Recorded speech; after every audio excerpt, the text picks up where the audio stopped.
మన తెలంగాణలో మొట్టమొదటి ఫ్యాక్టరీ అవుట్లెట్ మన ముకుంద జ్యువెలర్స్ లో లైట్ వెయిట్ ఆభరణాలు కలెక్షన్స్ ఎన్నెన్నో అన్ని జ్యువెలరీస్ పై VA కేవలం 2 to 12% మాత్రమే. విచ్చేయండి ముకుంద జ్యువెలర్స్. ఇరాన్ యుద్ధం నేపథ్యంలో ప్రపంచ చమురు రవాణాకు అత్యంత కీలకమైన హార్మోజ్ జలసంధి దాదాపు మూతపడింది. ఆ మార్గంలో వెళ్లే నౌకలపై వరుస దాడులు జరుగుతున్నాయి. కానీ ఆశ్చర్యకరంగా ఇరాన్ మాత్రం తన చమురు ఎగుమతుల్ని నిర్విరామంగా కొనసాగిస్తోంది. యుద్ధం మొదలైన తర్వాత ఇప్పటివరకు దాదాపు 90 నౌకలు హార్మోజ్ జలసంధిని దాటాయి.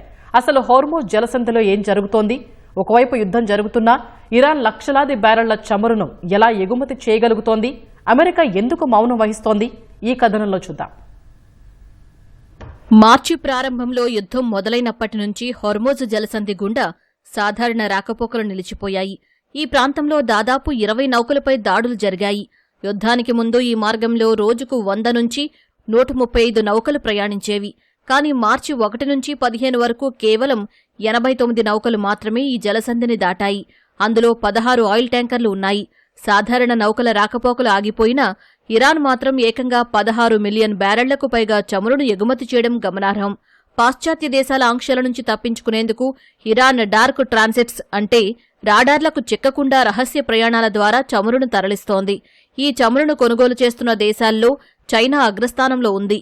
దాడుల నుంచి తప్పించుకోవడానికి చాలా నౌకలు చైనాతో సంబంధం ఉన్నట్లుగా లేదా పూర్తి చైనా సిబ్బందితో నడుస్తున్నట్లు బోర్డులు ప్రదర్శిస్తూ ఈ జలసంధిని దాటుతున్నాయి.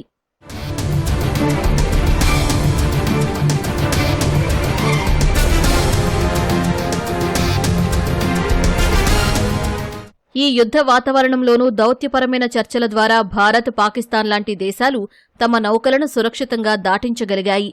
భారత ప్రభుత్వ రంగ సంస్థ షిప్పింగ్ కార్పొరేషన్ ఆఫ్ ఇండియాకు చెందిన ఎల్పీజీ క్యారియర్లు శివాలిక్, నందాదేవి మార్చి 13, 14 తేదీల్లో ఈ జలసంధిని విజయవంతంగా దాటాయి. ఇరాన్తో జరిపిన ఉన్నత స్థాయి చర్చల వల్లే ఇది సాధ్యమైందని భారత విదేశాంగ మంత్రి ఎస్ జైశంకర్ స్పష్టం చేశారు. పాకిస్తాన్కు చెందిన క్రూడాయిల్ ట్యాంకర్ కరాచీ కూడా సురక్షితంగా బయటపడింది. ఇరాక్ కూడా తమ ఆయిల్ ట్యాంకర్లను హార్మోజ్ జలసంధి గుండా పంపేందుకు ఇరాన్తో ముమ్మరంగా చర్చలు జరుపుతోంది. దీన్ని బట్టి ఇరాన్ తన మిత్రదేశాలకు, దౌత్య సంబంధాలు ఉన్న దేశాలకు మాత్రమే ఒక సేఫ్ కారిడార్ను ఏర్పాటు చేసినట్లు నిపుణులు విశ్లేషిస్తున్నారు. ఇరాన్ యుద్ధం కారణంగా అంతర్జాతీయ మార్కెట్లో ముడి చమురు ధరలు 40% పైగా పెరిగాయి.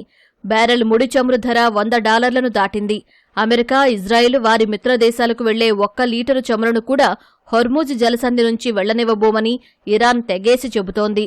అయితే పెరుగుతున్న చమురు ధరలను అదుపులోకి తెచ్చేందుకు ఇరాన్ చమురు నౌకలను ఉద్దేశపూర్వకంగానే వెళ్లనిస్తున్నామని అమెరికా ఆర్థిక మంత్రి స్కాట్ బెసెంట్ తెలిపారు. ఇరాన్ తీరంలోని ఖర్గ్ ఐలాండ్పై ఉన్న సైనిక స్థావరాలపై అమెరికా బాంబు దాడులు చేసినప్పటికీ ఆ దేశ చమురు మౌలిక సదుపాయాలను మాత్రం వదిలేసినట్లు అమెరికా అధ్యక్షుడు డొనాల్డ్ ట్రంప్ స్వయంగా ప్రకటించారు. ప్రపంచ చమురు సరఫరా వ్యవస్థ కుప్పకూలకుండా ఉండేందుకే అమెరికా ఈ వ్యూహాత్మక మౌనం పాటిస్తోందని విశ్లేషకులు భావిస్తున్నారు.